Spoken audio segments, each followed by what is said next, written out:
Sorry ass DJ. Friends first one వచ్చేసి ఈ video ఎవరైతే చూస్తున్నారో ఈ వీడియోకి ఒక లైక్ చేయండి. మీరు లైక్ చేస్తే నాకు సపోర్ట్గా ఉంటుంది. ఇలాంటి మంచి మంచి వీడియోస్ అయితే డైలీ చేయడానికి అయితే ట్రై చేస్తాను. గైస్ ఈరోజు మన టాపిక్ ఏంటంటే మీకోసం ఒక మంచి బర్త్డే ఫోటో ఎడిటింగ్ అని చేశాను. ఒకసారి మీరు ఇక్కడ చూసుకోండి డిస్ప్లే పైన. సో చాలా అంటే చాలా సూపర్గా అవుతుంది కదా. సో ఈ బర్త్డే ఫోటో ఎడిటింగ్ చేసుకోవాలంటే కొన్ని బ్యాక్గ్రౌండ్స్ పిఎన్జీస్ అయితే కావాలి. అవన్నీ వచ్చేసి నేను డిస్క్రిప్షన్లో మన టెలిగ్రామ్ ఛానల్లో అప్లోడ్ చేశాను. సో ఇప్పుడు మన టెలిగ్రామ్ ఛానల్ మీరు జైన్ కాకపోతే టెలిగ్రామ్ సెర్చ్లోకి వెళ్ళేసి చందు ఎడిట్స్ అని టైప్ చేయండి. ఫస్ట్ మన ఛానల్ వస్తుంది. అక్కడికి వెళ్ళేసి మీరు జైన్ అయిపోయి దీనికి కావాల్సిన బ్యాక్గ్రౌండ్స్ మొత్తం అయితే డౌన్లోడ్ చేసుకోండి. సో డౌన్లోడ్ చేసుకున్నాక ఈ వీడియోని ఎక్కడ స్కిప్ చేయకుండా ఎండ్ వరకు అయితే చూడండి. మీకు 100% అయితే రిజల్ట్ అయితే వస్తుంది. సో ఏమాత్రం ఆశ ఇక్కడ వీడియోని స్టార్ట్ చేద్దాం. ఫ్రెండ్స్ ఫస్ట్ ఆఫ్ ఆల్ వచ్చేసి మీ మొబైల్లో ఉన్న పిక్సార్ట్ అప్లికేషన్ అయితే ఓపెన్ చేసుకోండి. సో పిక్సార్ట్ అప్లికేషన్ ఓపెన్ చేయగానే మనకి ఇంటర్ఫేస్ అయితే ఇలా వస్తుంది. వచ్చిన తర్వాత కింద ప్లస్ ఐకాన్ పైన ట్యాప్ ఇచ్చేసి సో మీకు ఒక బ్యాక్గ్రౌండ్ అయితే ఇస్తాను. సో మీరు ఆ బ్యాక్గ్రౌండ్ అయితే మీరు ఇక్కడ యాడ్ అయితే చేసుకోవాలి. సో ఇదే అనమాట మన బ్యాక్గ్రౌండ్. సో ఈ బ్యాక్గ్రౌండ్ యాడ్ చేసేసుకున్న తర్వాత సింపుల్గా మీరు ఏం చేస్తారంటే ఇక్కడ మళ్ళీ యాడ్ ఫోటో పైన ట్యాప్ చేయండి. ట్యాప్ ఇచ్చిన తర్వాత మీరు ఏ ఫోటో అయితే యాడ్ చేసుకోవాలనుకున్నారో ఆ ఫోటోని అయితే మీరు ఇక్కడ యాడ్ చేసుకోండి. సో యాడ్ చేసుకున్న తర్వాత సింపుల్గా మీరు ఏం చేస్తారంటే ఇక్కడ పక్కకి స్క్రాల్ చేస్తే మనకి ఇక్కడ కట్అవుట్ అని ఒక ఆప్షన్ కనిపిస్తుంది చూడండి. సో దాని మీద క్లిక్ ఇచ్చుకోండి. సో దాని మీద క్లిక్ ఇచ్చుకొని మీ యొక్క ఫింగర్తో ఇలా రౌండ్ ఆఫ్ ఒక అవుట్లైన్ అయితే డ్రా చేయండి. డ్రా చేసిన తర్వాత ఇక్కడ యారో మార్క్ కనిపిస్తుంది కదా పైన చూసుకోండి. సో యారో మార్క్ పైన క్లిక్ చేయండి. సో క్లిక్ చేయని విత్ ఇన్ సెకండ్స్లో మనకైతే అదైతే కట్ అయిపోతుంది. సో కొంచెం అయితే కట్ కాదు. సో ఎక్కడెక్కడైతే మనకి ఇక్కడ రెడ్ పడలేదు సో ఇక్కడ బ్రష్ సింబల్ తీసుకొని ఇక్కడ రెడ్ అయితే డ్రా చేయాలన్నమాట. సో ఇక్కడ చూసుకోండి ఇలా నీట్గా డ్రా చేసేయండి. సో ఇది ఆటోమేటిక్ కటింగ్ అనమాట. సో మీకు చాలా యూస్ఫుల్గా అయితే ఉంటుంది. సో అందుకోసం మీకు ఈ మెథడ్లో చూపెట్టిన. సో ఇక్కడ ఎక్స్ట్రా పడ్డది కాబట్టి ఎరేజ్ తీసుకొని సో దీన్ని ఇక్కడ ఎరేజ్ చేసేయండి. సో ఎరేజ్ చేసుకున్న తర్వాత ఒకసారి చూసుకోవాలి మీకు అంత పర్ఫెక్ట్గా కట్ అయిందా కాలేదా.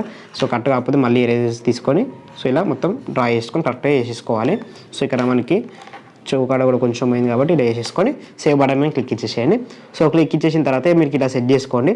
సో సెంటర్లో ఇలా సెట్ చేసేసిన తర్వాత సో ఇప్పుడు మీరు ఏం చేస్తారంటే పైన మనకి ఎరేజర్ సింబల్ కనిపిస్తుంది కదా. సో ఎరేజర్ సింబల్ పైన ట్యాప్ చేయండి. సో ట్యాప్ ఇచ్చిన తర్వాత ఇక్కడ మీరు ఈ సైజులో అయితే ఇలా ఇంక్రీజ్ చేసుకోండి. చేసుకున్న తర్వాత కింద లైట్గా ఇలా డ్రా చేసేయండి. సో చూసుకొని నేను చేస్తున్నాను కదా. సో ఇలా పర్ఫెక్ట్గా డ్రా అయితే వేయాలన్నమాట. సో ఇక చూసుకోండి ఇలా పర్ఫెక్ట్గా డ్రా చేసేసిన తర్వాత పైన టిక్ మార్క్ ఇచ్చేసేయండి. సో టిక్ మార్క్ ఇచ్చేసేయండి. ఇచ్చేసిన తర్వాత మళ్ళీ నెక్స్ట్ వన్ ఏం చేస్తారంటే మళ్ళీ యాడ్ ఫోటో పైన ట్యాప్ చేయండి. సో ట్యాప్ ఇచ్చిన తర్వాత మీకు ఒక పిఎన్జీ అయితే ఇస్తాను. So happy birthday PNG. So దాన్ని మీరు ఇక్కడ యాడ్ చేసుకోవాలి.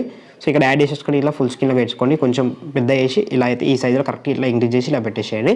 సో ఇలా పెట్టేసిన తర్వాత మళ్ళీ టిక్ మార్క్ ఇచ్చేసేయండి. సో టిక్ మార్క్ ఇచ్చిన తర్వాత మళ్ళీ యాడ్ ఫోటో పైన ట్యాప్ ఇచ్చేసి ఇంకో పిఎన్జీ ఇస్తాను. సో ఇది అనమాట. దీన్ని యాడ్ చేసుకున్న తర్వాత దీన్ని బ్లెండింగ్ ఆప్షన్లోకి వెళ్ళండి. సో బ్లెండింగ్లోకి వెళ్ళేసి స్క్రీన్లో పెట్టేసుకొని దీన్ని ఇట్లా జూమ్ చేయండి. చేసిన తర్వాత ఇక్కడ కింద పెట్టండి. ఇలా కింద ఇక్కడ చూసిన కనిపిస్తుందా కింది సైడ్ పెడితే మనకి కొంచెం అట్రాక్షన్ వస్తుంది. వచ్చిన తర్వాత పైన టిక్ మార్క్ ఇచ్చేసేయండి. సో టిక్ మార్క్ ఇచ్చిన తర్వాత ఎఫెక్ట్స్లోకి వెళ్ళండి. ఎఫెక్ట్స్లోకి వెళ్ళిన తర్వాత హెచ్డిఆర్లోకి వెళ్ళండి. హెచ్డిఆర్లో సో అన్నీ ఇంక్రీజ్ చేసేయండి. చేసేసిన తర్వాత అన్నీ చేసిన తర్వాత ఇక్కడ సాచురేషన్ ఉందా సాచురేషన్ ఒకటి ఇంక్రీజ్ చేయండి. చేసిన తర్వాత పైన టిక్ మార్క్ ఇచ్చేసేయండి.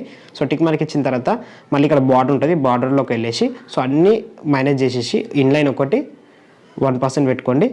పెట్టుకున్న తర్వాత ఇక్కడ కలర్స్ ఉంటుంది. కలర్స్లో బ్లాక్ కలర్ సెలెక్ట్ చేయండి. సెలెక్ట్ చేస్తే మనకి ఇక్కడ కలర్ బ్లాక్ అనేది వస్తుంది అనమాట. సో ఇప్పుడు చూసుకోమని బార్డర్ అనేది బ్లాక్ కలర్ అయితే యాడ్ అయిపోయింది. యాడ్ అయిపోయిన తర్వాత పైన టిక్ మార్క్ ఇచ్చేసేయండి. సో టిక్ మార్క్ ఇచ్చేసిన తర్వాత ఇక్కడ మనకి డ్రాన్ ఆప్షన్ ఉంటుంది. దాంట్లోకి వెళ్ళేసి ఇక్కడ పైన 3 డాట్స్ పైన క్లిక్ ఇచ్చేసి సేవ్ టు ఇమేజ్ అని ఉంటుంది. దాని మీద క్లిక్ ఇచ్చేసి మనకి హెచ్డీలో అయితే సేవ్ అయిపోతుంది. సో గైస్ చూసారు కదా చాలా సింపుల్. సో ఈ ఫోటో ఎడిటింగ్ నచ్చినట్లయితే లైక్ చేయాలి. అలా మా ఛానల్ సబ్స్క్రైబ్ అయితే సబ్స్క్రైబ్ చేసుకోండి. Thank you for watching.